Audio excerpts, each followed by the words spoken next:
Welcome to my channel. In today's video, I'll show you how to create a digital portfolio in Canva. Let's get started. First, open Canva. Then, click on the search bar and type digital portfolio.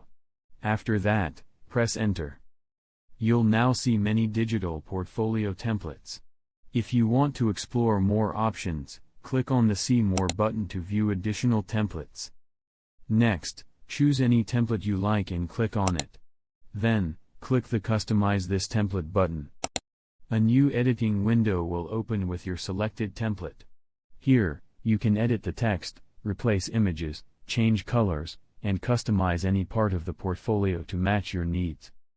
You can also add your own information, projects, achievements, and other details on the different slides of the portfolio. Once you've finished editing the template, click on the Share button in the top right corner of the screen. From the menu that appears, select the Download option. Then, choose your preferred file format and download your digital portfolio. And that's it. This is how to create a digital portfolio in Canva.